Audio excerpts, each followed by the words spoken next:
right. Good evening, everybody. It is April 19th, 7:07 p.m. Eastern. Wild day in the market today. We roared back.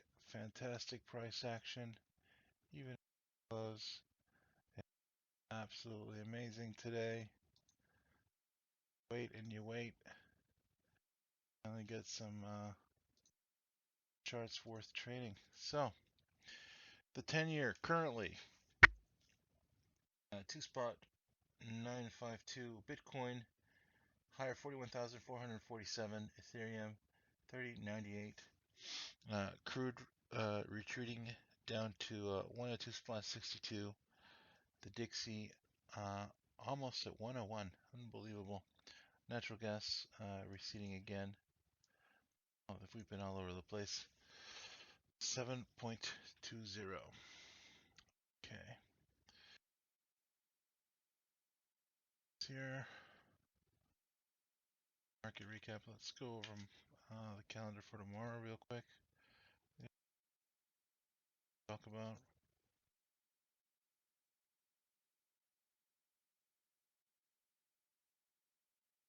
All right. Beautiful. So, tomorrow we've got existing home sales, mortgage applications. Wait, tomorrow's Wednesday, right? Yeah. EA Petroleum Report.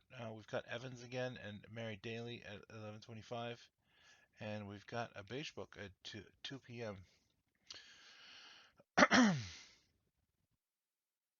We've got some shareholder meetings, nothing important there.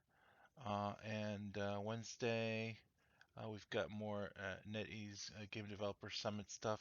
I've been watching it. There's been really no worthwhile announcements out of that. Wednesday, of course, we have I believe Tesla after the market. I expect the run up in Tesla to continue. I think there's a lot of enthusiasm behind the name. I think tomorrow Tesla is going to be the main story of the day as far as price. Um, Tomorrow, April 20th, we've got the HSR major merger review by the FTC expiring for Google and MNDT on their deal. What was MNDT's name before they changed it? It was like FireEye, I think. We also have an Amazon AWS Summit tomorrow in San Francisco. Lulu holding their Analyst Day starting at 9. And finally, Tesla after the market. So, interesting things to watch. It is pulling back? All right. Okay, so Dow Jones up 1.5%, S&P 500 1.6%, Nasdaq 2.2%, Russell 2000 2%. After hours, IBM reporting quarter 1 $1.40 versus 134 estimate. Revenue beat as well, 14.2 billion versus 13.8 billion estimated. Netflix, the story of the day, possible ramifications for the market into tomorrow. Big miss on revenue, I guess. And they did have an earnings beat. I didn't listen to the call, but that's a big percentage drop after hours. So just a quick summary. We powered higher today off of solid support levels, closing near the day's best levels after some pre-market reversals in some of today's quarter 1 reporters, namely J&J and LMT. WTI crude prices, as we saw throughout the day, receded, giving back about 5%. The Treasury yields pushed higher, as we saw with the 10-year now close to 3. Absolutely crazy. The US 30-year yield pushed above 3% for the first time since 2019, while the 10-year TIPS yield touched positive territory for the first time since March 2020. All right. Corporate headlines that I think may be worth keeping on watch for tomorrow. Tesla seeks to pause DFEH lawsuit and force it to try settle claims outside of court. That was from Tasmanian today. European officials coming out saying Mariupol may fall within days. That may actually be bullish for the market, as horrible as it sounds to say. I think what the market is fearing is prolonged conflict in Ukraine and a possible escalation with tactical nuclear weapons as a result of that. Um, we had RBLX, a volume pop article by Protocol titled Why Meta is Looking to the Video Game Industry for Metaverse Inspiration. It mentioned Roblox. Then we had the Fed's Evans saying a good reason to think economy will do very well even as rates do rise. U.S. economy fundamentally strong. Um, Amazon hinting at an extended reality device as Apple's ready its mixed reality headset. That was from Mac Rumors, something worth watching. Uh, no significant SEC filings. Call activity today hurts the June 25 calls. Activity honored by the offer for the 17th. Pinterest was going absolutely bananas on the call side today. It was call sweep central. The 47, the 25 calls honored by the offer, expiring April 29. No significant put activity today. Okay, so let's look at the cues here on the daily. So strong reversal in the cues. Absolutely fantastic reversal here on less than stellar volume. I keep saying I sound like a broken record, but it was a strong reversal, but it's range bound. We're still in a downtrend, uh, and for us to really begin to put in a right side here and channel higher, we're going to have a follow through day, a pullback, a higher pivot low, and then it's go time, and then we got to get through the 200. So the market has a lot to prove. It's got a lot of work to do. The hourly, I mean, like I said, we're still on the downtrend. This is a sort of a V-bottom platform. We traded this well today, but as you can see, it's still in a downtrend. It's a bearish pattern. Uh, so the same concept applies. SPY, very similar. A little bit more bullish. We're over the 200, and this is a bull flag continuation type of pattern here. Um, but the same kind of rule applies. We need to pull back, test a higher pivot low, and build a new channel as well. But certainly the SPY looking a little bit stronger in my opinion. Um, Tesla pretty stellar today. We traded once Tesla broke 108. We got in early over 108 here for a move to 217. That pretty much made my morning. And then the Qs, I think we traded some of this through here as well. And then the Qs this morning were just on fire. This was a tremendous move. Once we broke the trend line and retested here, this was it was easy going. So just a fantastic morning, locked in a very nice morning and scalped the rest of the day. So overall, absolutely terrific price action. Um, and we only get more days like this, right?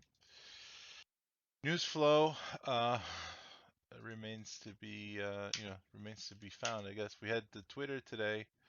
We had to go higher, then lower. We caught this move through here to the 48.50. Kelly held this, I think, all the way to 48.50. I sold it through here. It was definitely a nice move. And then I guess this was the DeSantis news that just killed Twitter. Was that what happened? I was away for a little. Um, but definitely an extremely volatile name. Uh, Other than that, not a lot of news flow today. It's pretty quiet on the news flow front. It kind of comes and goes in clumps, right? Despite Picard, well, at least we got that one Twitter that was worked. Um, So, what I did notice is, like the sector leaders today, if you just look at if you look at the market by sector, uh, like the strongest sector, got the consumer staples,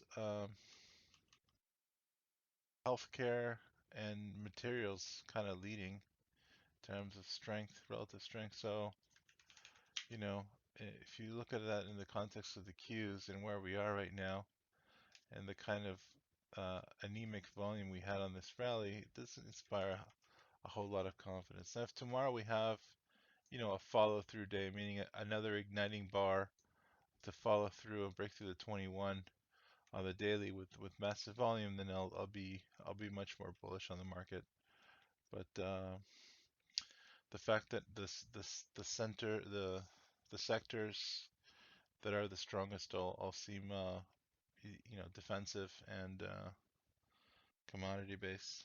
It doesn't break a lot of confidence in me personally. What happens? So that's what I have. You guys want to talk about trading plans? Here's how I approach trading plans, and we've talked about this with the members in the room. My trading plan, there's like pretty much like two or three, well, there's three parts of my trading plan. The least important, it's still very important, but the least important is what I do before and after trading. So in my trading plan, if I haven't slept the night before, if I'm sick, I either don't trade or I trade really, really light. If I've been away for the market for a long time, I usually will watch the market or paper trade or trade really light for a couple of days. So that's kind of the before and the after. The after also, I have rules for bookkeeping. I have to bookkeep my trades minimally. So, you know, and clean up my charts. That's kind of the bookkeeping I do in the evenings. That needs to happen. But then the meat and potatoes of my trading plan is risk management, uh, targets, and money management, right? So I you have to, a good trading plan has to have a stop loss, max stop loss per trade, a max stop loss on the day, right? And a clearly laid out risk management and money management strategy that will allow you to blend your technical analysis and your setups with with the risk profile you're undertaking in your plan, right? So if you're taking like a bull flag breakout and your max stop per trade is say $500, maybe you shouldn't be taking 25 contracts of Tesla, right? Where the ATR in the morning's like $8. You know what I mean? Because in all likelihood, he will get shaken out, right? Sound familiar? Um, so uh, risk management super important, and a way to manage your risk and manage your targets. Very, very important. If you don't have yeah, if you don't have a clear determination of where you expect the trade to go, and you're just in a trade, so maybe it'll print green and it'll take the money. You're most likely going to give in to the temptation of taking money early. You're going to get whipped out of trades. You're going to let your losers run, and you're going to cut your winners short. You know, so you're going to do the opposite of what all the hotshots on YouTube say. Cut your losers short and let your winners run. Can be done, but you need a very, very clear plan, trading plan. You need to understand your targets, and you need to be confident in your analysis. Um, so it should be something super simple. If you need an index or you need multiple pages for a trading plan, uh, you're most likely not going to follow it. Some of you guys have emailed us trading plans that are so incredibly detailed. They look like they were written by like a risk manager at a hedge fund. It should be It should fit um, in one single printed double space page. Yeah, people get. Trust me, I've had to work with a risk manager. They are no fun. They are no fun in the sun.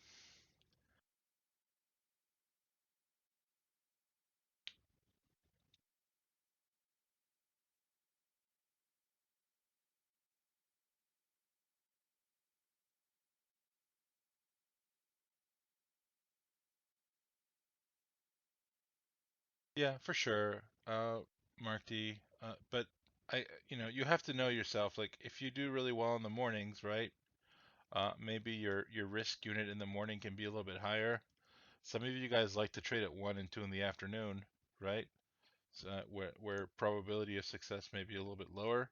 So maybe you want to uh, lock in your gains in the morning, right? So if your risk unit in the morning is 500, 1,000, $2,000, then you want to, lower your risk to $300 if you're going to be scalping in the afternoon, right?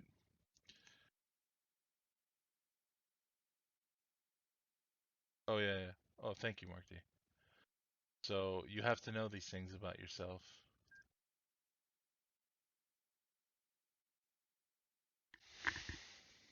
Yeah, not complicated.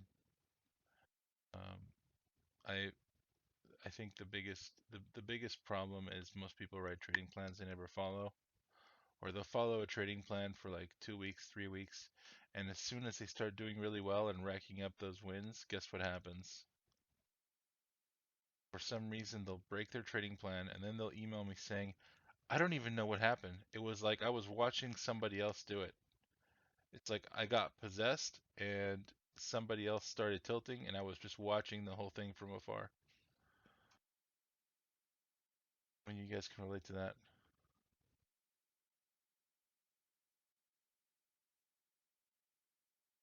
that's the discipline. Yeah, it was the gremlins. So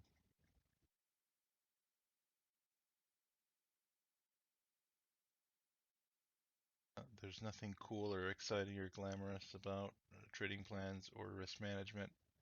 It's just a thing that you always have to do. It has to be part of your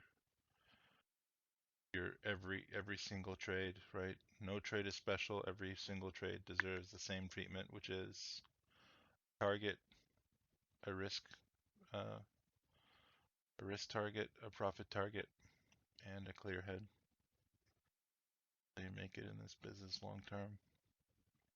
And if you're just scalping, momentum scalping, and you're just, scalping for 10, 20, 30 cents, then, how much sense does it make if you're taking $2 losses when you're doing that?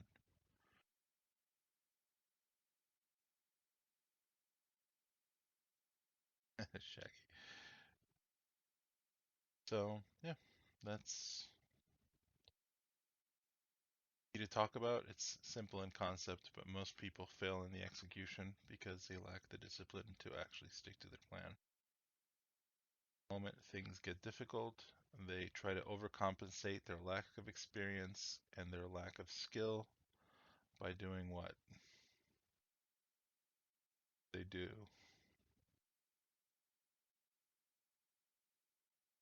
Size up. Yes, they do. We have a little $1 challenge in this room for traders. We're struggling to see if they can make a single dollar trading the queues.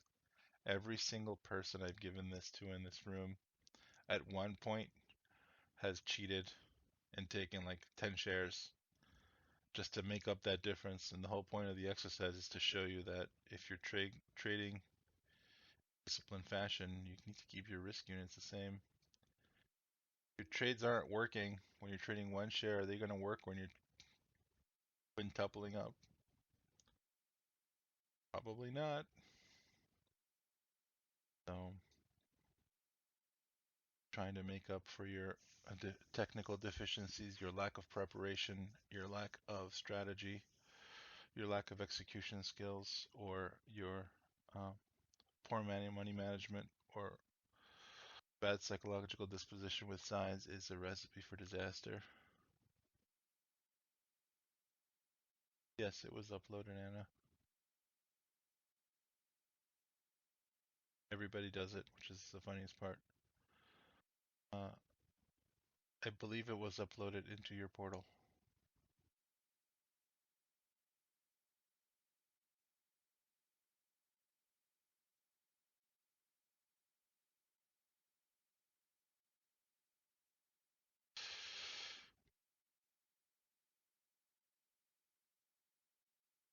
Yeah, yeah. Ugly to see.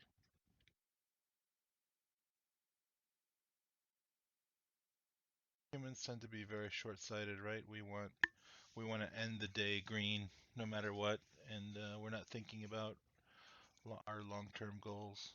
Some of the best, most successful traders I've ever worked with were people who had very low expectations every day, but very high expectations long term. You know, people who have very high expectations for themselves 5, 10 years from now.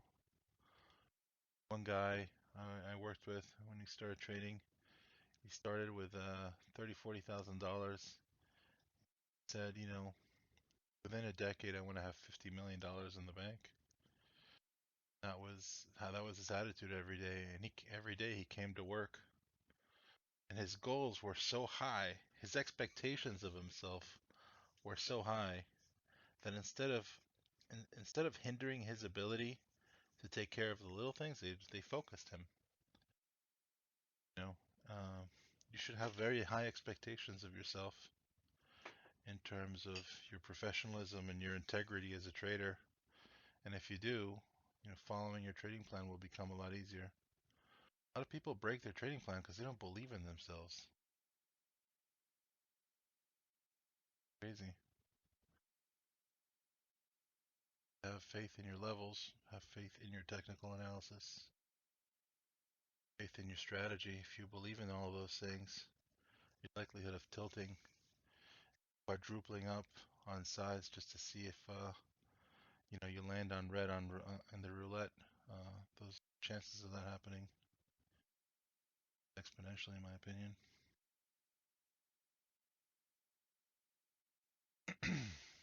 Anyways, um, any moves that you guys wanted to talk about today? Any particular charts? Any setups? I know there were a lot of questions intraday, and I don't know if I got to everyone's questions.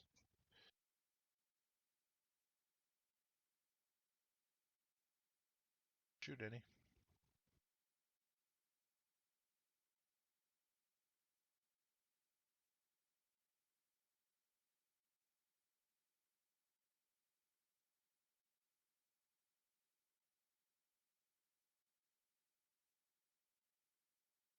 Yeah. So it's a small difference, but it's just something worth talking about. So you guys remember today, right?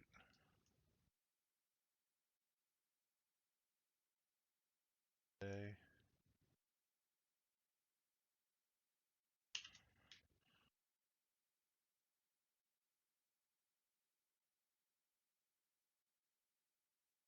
This is the move we put in today. Absolutely gorgeous.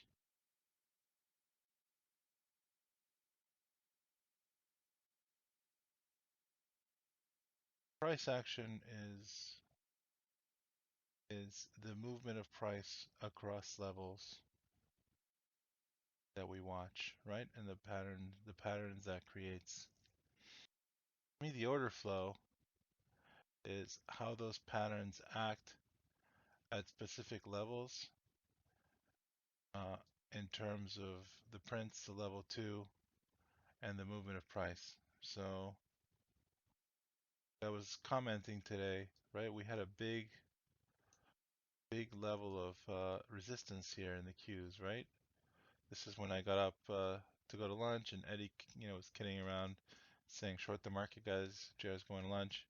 I usually go to lunch when the move is done, which is why things drop, uh, or they tend to, anyways. But what I was noting here, guys, is this 345.81 is a big level of resistance, and you saw volume actually increase into the level. And I was trying to, I was in the middle of a trade, so it was hard to narrate. But what was happening here is you were the these igniting bars got more volume as they reach a level, right? So like it's think of not think of like not slowing down as you're driving a Mack truck into a wall, right? You would only do that if you're very confident that what's going to happen, that you're going to smash through the wall. Does that make sense?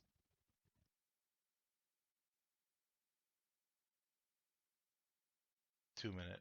So as this was happening, I was telling you guys, watch the order flow here. 345.81 is a big level of resistance. And what happened when we hit 345.81? We smashed right through it, green prints all over the place, and we started taking out liquidity on the offer. And then what happened? We never tested 345.81 again until, later. But my point is the order flow told us a lot outside of the price action, right? Price action uh, predicted this move, right? So we saw this bounce, rounding bottom off of 363, sorry, 343.69. We called this bull flag and we were looking for the hourly breakout over 95 cents here. We caught that, right? The order flow here told me not to sell. It told me, hey, listen, the buying pressure is enormous here. We're taking out offers, taking out liquidity at the offer like it's going out of style. So then I said, okay, well then my next target is going to be at least R3, which was here, and so watching the order flow in combination with the price action can really give you a tremendous amount of clarity as to what's happening. That makes sense? Like look at Twitter by comparison. So we were in this trade today, right? We caught we caught the news right here on Twitter. It went here. I sold around here. Uh, Kelly, I think, sold it up here. But where do we say the most likely target for this move was? 48.50, right? And it went to 48.50 to the penny. Yeah, yeah, good job, dude. Seriously, you are a beast. So do you see how violently we sold off here? And I was watching this Twitter here. As, first of all, we had this. Look at this difference in volume. Igniting volume here, and then volume dropped off. And as soon as we started approaching 48.50, it was like watching a truck in reverse. The order flow just turned so negative. We just started hitting bids like crazy, taking out liquidity on the bid super hard, and we just flushed down. Do you see the difference in terms of the order flow here versus what happened here today? It's remarkable. Does that make sense?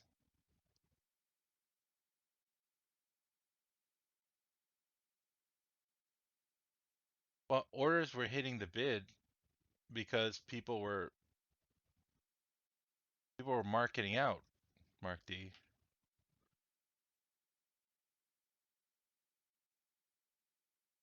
You have to look at level 2, right, Mark? Well, let me hide my PNL here. Get in trouble. Right. Okay. So, say the bid's 63.61 by 63.64, right? And we're hitting resistance at 63.64, and all of a sudden I see a sea of red going 63.62, 63.61, 63.60, and it's hitting all those bids. You're taking liquidity out of the bid side, right? People are marketing out. They want out. Do you understand? So that's how you combine order flow and price action to try to get a better picture of what's happening.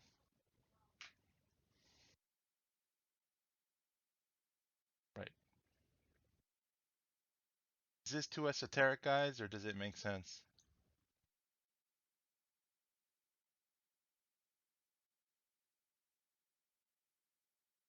Okay. So when we're watching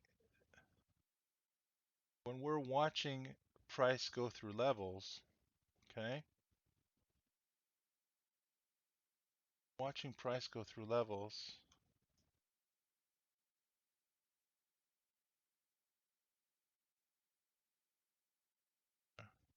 I'm just using this move as an example. Doesn't matter what name you choose. My point is, when you're watching price go through levels, part of the picture that's being painted for you is in the prints, right? They call this tape reading. They make a big deal out of it. It's not. You have to be able to see how price is being printed. Are you selling at the bid or are you selling at the offer through these levels? In this case, we weren't just selling at the offer, it was a fire sale at the offer, and it just kept on just going higher and higher and higher, just taking liquidity out of the offer without a single pullback, right? So you combine price action, which is, your expected pullback here, with the fact that you're just taking out liquidity on the offer without a break, right? You get a really good idea that, okay, this breakout is intact. This level has been breached, right? Everyone in the market has accepted now that 345.81 is not a station I'm getting off at, right? This is not the end of the line, right? People have accepted that this is no longer resistance, right? And it didn't, this was so strong that it didn't even test back for support until here. We just kept on going higher. So it's really important to be able to look at that in your time and sales, in your prints, your level two in real time, to be able to have more conviction and understanding in terms of what's happening. So that's the difference between price action and order flow. Long explanation. Sorry if I ramble too much.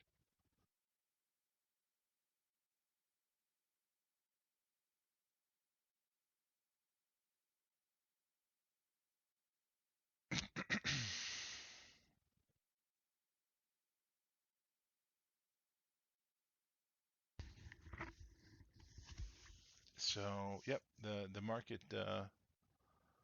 always leaves little hints, right, as to what it's doing. And it's up to us to read the guideposts, read read between the lines. That's all there's to tape reading, guys. It's not some magical superpower. It's common sense. If you're expecting to hit a wall here and the Mack truck ramps through the wall and you're printing offers and you never retest it, right? You're mixing your price action with your order flow. It becomes really clear that this needs to be your next level. Now you stay in this trade. But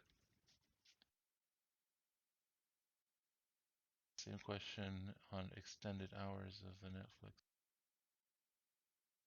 Any thoughts on what you think will happen to Netflix tomorrow based on nothing good?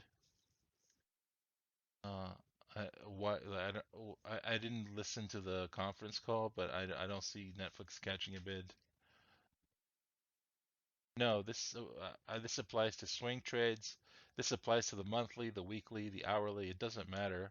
I mean, obviously, uh, you have to read order flow differently in larger time frames, but we're day traders in this room, so we're looking at prints a lot more closely. Yeah, neither you first, Mark D. I'll buy some Netflix with Eddie's account. Let's see. I need help setting. Yeah, that's fine. I don't know what platform you have, dude, but you just color coded. Uh, the CT has a wonderful a level 2 tutorial. It's in the room drive. You guys should check it out. I'm just basically spitting out everything CT talks about.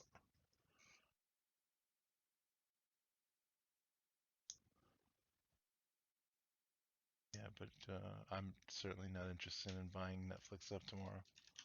If you look at Netflix on the daily,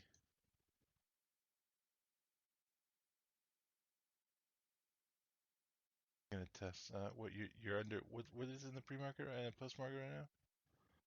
Yeah, so you're probably gonna test this 235 low.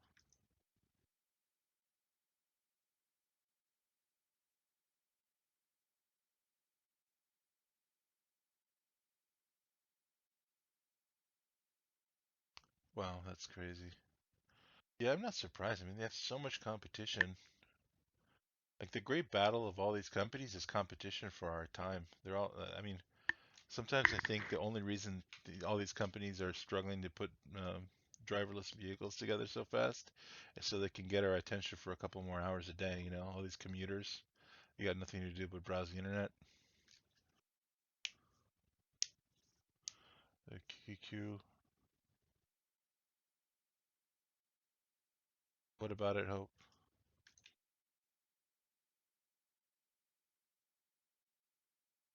The after hours?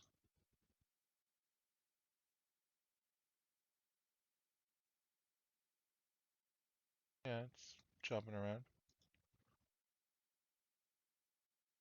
You think so, Z? I think I have a lot of competition.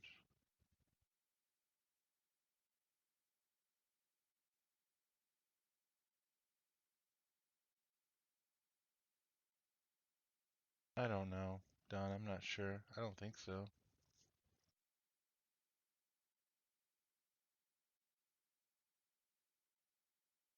Yeah, CT's a awesome trader, and he CT's a great trader, and he posted his whole tutorial in the room drive.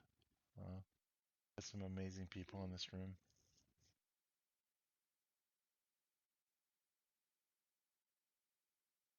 Yeah, I'm good with whatever happens too. I think the Qs are gonna do whatever they want. I don't think Netflix is gonna drag down the whole market, personally. Um, Google or Apple, I think are really strong bellwether names in terms of supply chain woes, productivity, retail sales, but I think Netflix is not that at all. So, um, the room drive is that little folder up there.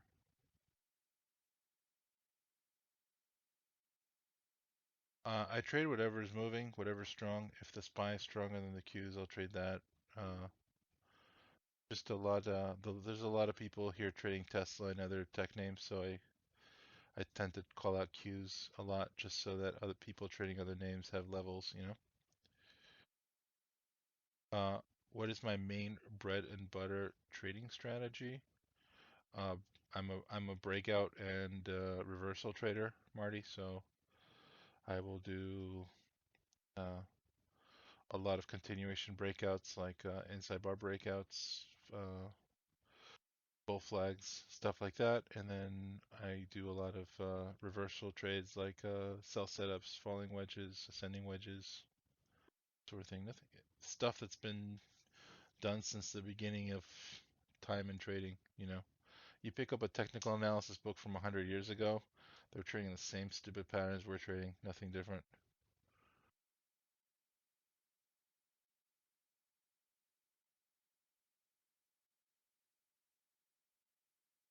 Nothing ever changes. It's funny how like the realities of price action never change, but the market's constantly changing. I find that fascinating. The conditions constantly change. I remember in 2020, you could just literally sit there and wait for like watch a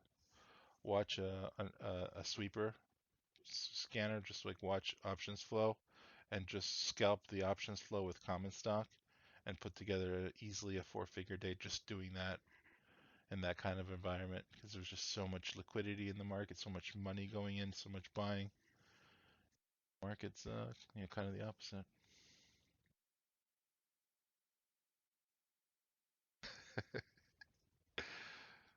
Always a cigar gator. Why smoke a pipe when you can smoke a cigar?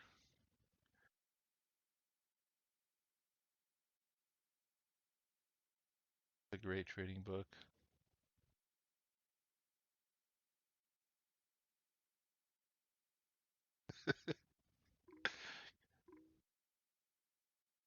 Yes, sir. If I can get my hands on some. I'm not sure. We'll find it. Put together a great tutorial on level 2 for sure. For real? Nice. Not surprised. Being a murderous supervillain and all. Right on.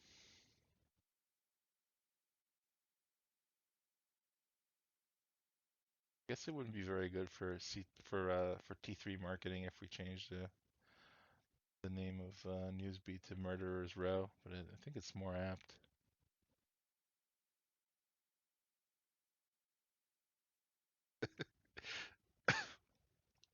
3 presents Murder Row. The Green Mile. Yeah, for real. Some amazing people in here. Very lucky.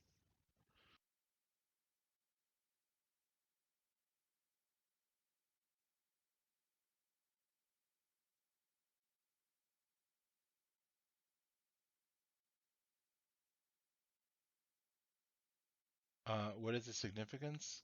I don't know that there is any significance. So honestly, this market is so whimsical and does what it wants that I'm very skeptical that Netflix is going to do anything to it come tomorrow.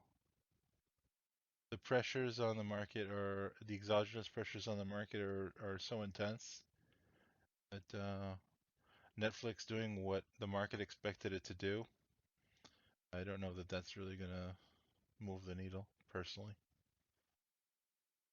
Apple missing earnings is a macroeconomic event. Alcoa missing earnings is a macroeconomic event. Google, you know what I mean? Next Netflix sucking on earnings, not so much. You know what I mean? So, like when Apple misses earnings, people ponder like what is wrong with our civilization? You know, why are supply chains not working? What's wrong with the American consumer? Yeah, exactly. They're like the thinker, the Rodin thinker, you know, the statue.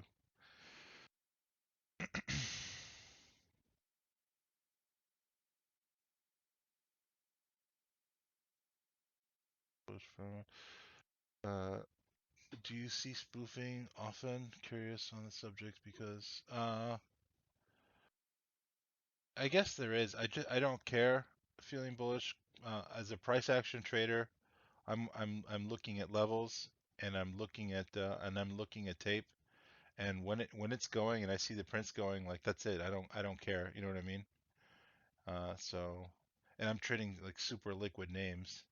It's not like I'm trading some illiquid small cap and I'm, you know, jumping in with 10,000 shares and then hollering at the room and then, you know, teabagging on you guys with my shares. That's not a thing that's happening. And trust me, I'm not big enough to move the queues.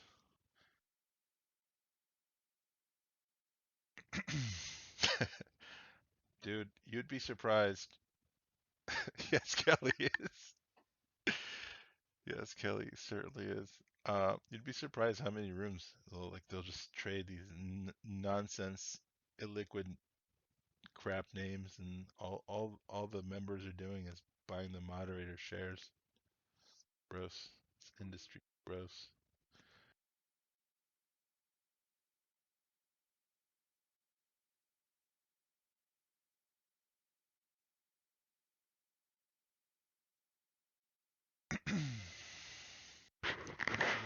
Anything else? Any other questions for tomorrow? Any names you guys like for tomorrow? I'm hoping we get a follow through day tomorrow. Break through 347.25. Break the 21, but that's probably a configuration issue. MSFT. So yeah, I mean MSFT closed right at this little trend line here.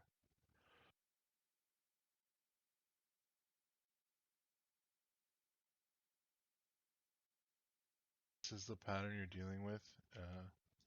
So continuation pattern lower. I don't see this market ready to build the right side and retest these monthly breakout levels. I see us retesting March and February lows. So like I said, we need a follow through. You guys know what a follow through day is, right? Like a bill and yield term. It's when you have an igniting day and then a follow through day that ignites and breaks through a critical moving average. So we need a follow through day um, tomorrow in the Qs, and then we can start building a new channel and a new right side.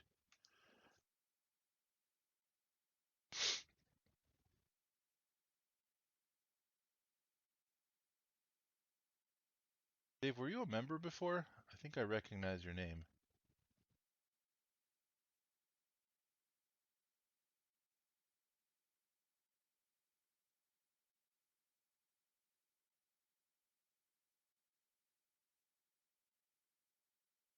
Come back. Hope you stick around.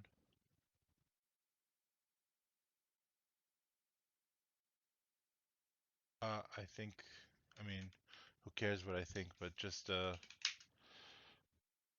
me, it looks like this looks like 2018, where we kept on testing the 200, and yeah, I think we'll retest the 323s, 318, 26. I wouldn't be surprised if we sell right into that level again and retest, especially if the Russians get stupid and start uh, setting nukes off in Eastern Europe. God forbid, but it's entirely possible. The the macroeconomic challenges we have ahead of us, I don't think Main Street is kind of caught on to the kind of supply chain hardships and inflationary pressures we're going to be facing. Do we keep trading if the market moves? I mean, I will. Oh, if the Russians deploy tactical nukes, I mean, tactical nukes are not the same thing as H bombs. They'll level a city, but it's unfortunate. But I have a job to do. Can do about it.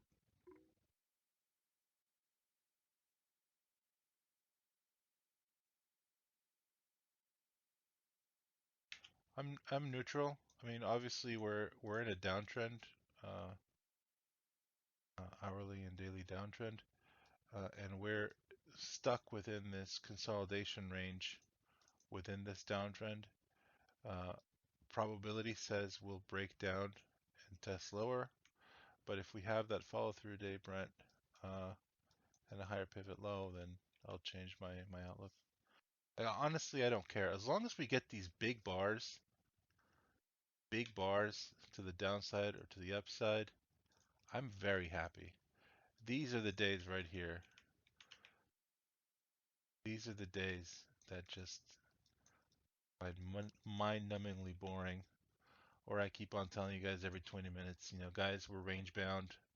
It's $1.50 range in the queues, and people are typing in some random alphanumeric, you know, 400-digit long strings into the chat because they literally fell asleep on their keyboards. Pretty bad. As long as that doesn't happen.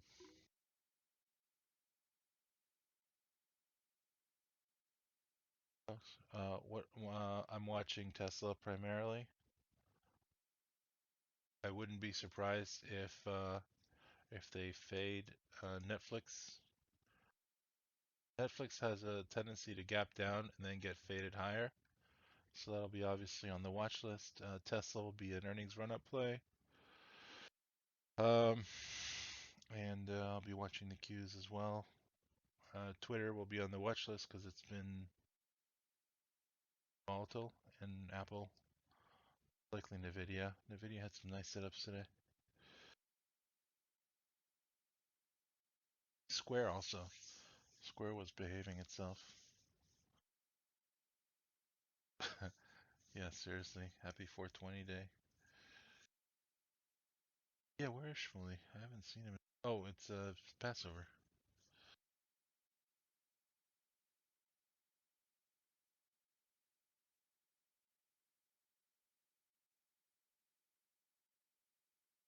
Sure, he'll be back.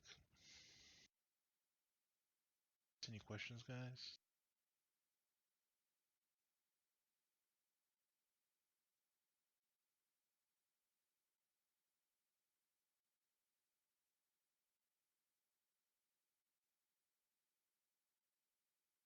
Hope any kind of nuclear detonation would be horrific.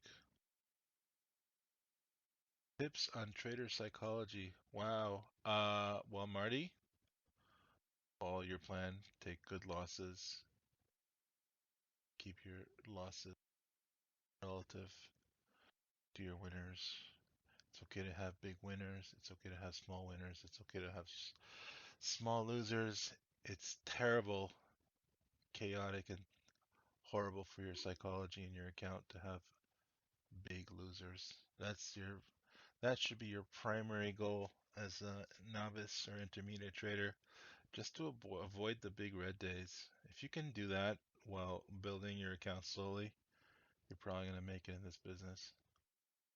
Most people, they have lots of these, like rack up 30, 40, 50 good, solid base hit days, and then for some reason they lose their edge, they lose their discipline, and then give it back in 3 sessions, 2 sessions, just because they're not respecting their max loss, their stop loss on the day. How to avoid FOMO? All that Thursday, says Larry.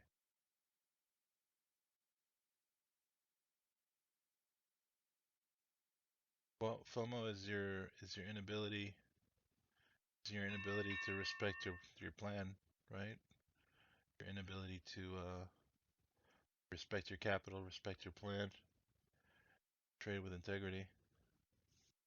The market wants you to have FOMO. The market wants you to stumble. The market wants you to do stupid things. Like, take this bull flag for example, right?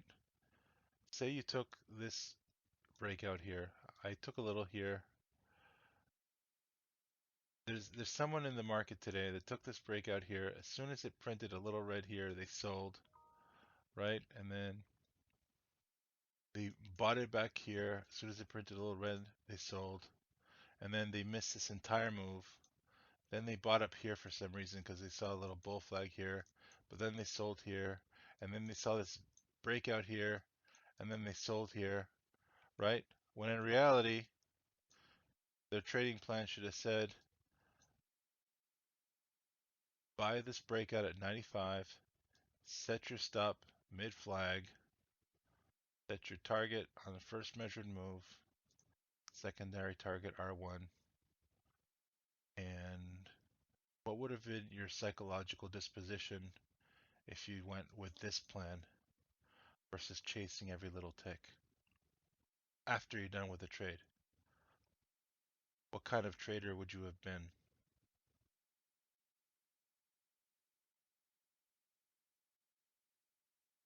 FOMO is the deficit you build over trades, months, years of trading incorrectly, of not following a plan, of constantly chasing and missing these moves.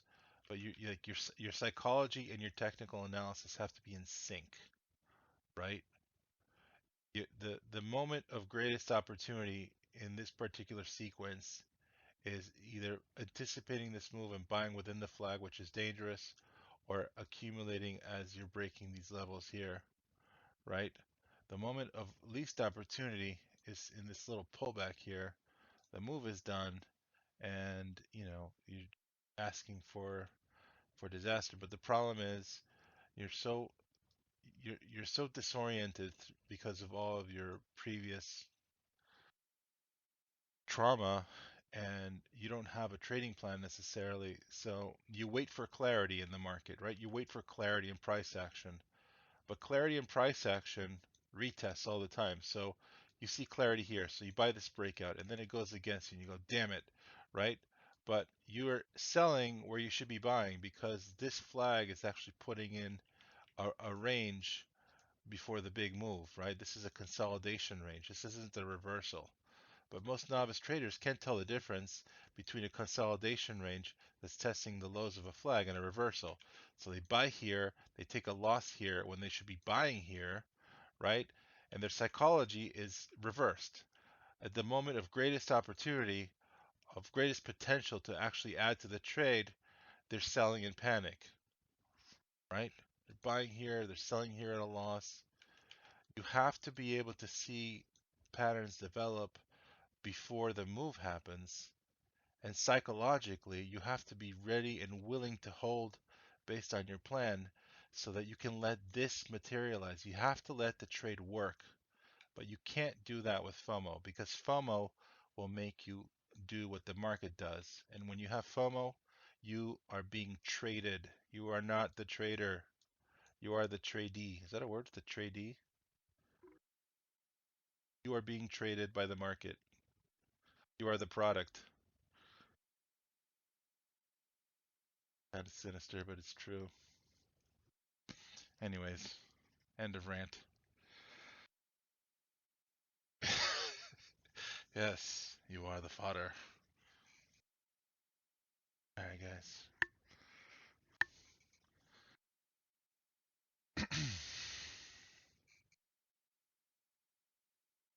Anything else before we call it an evening?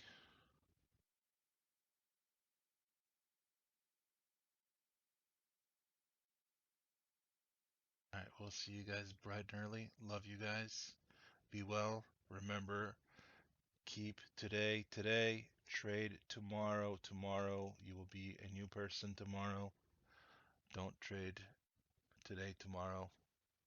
That's how we get rid of the FOMO. See you guys in the morning.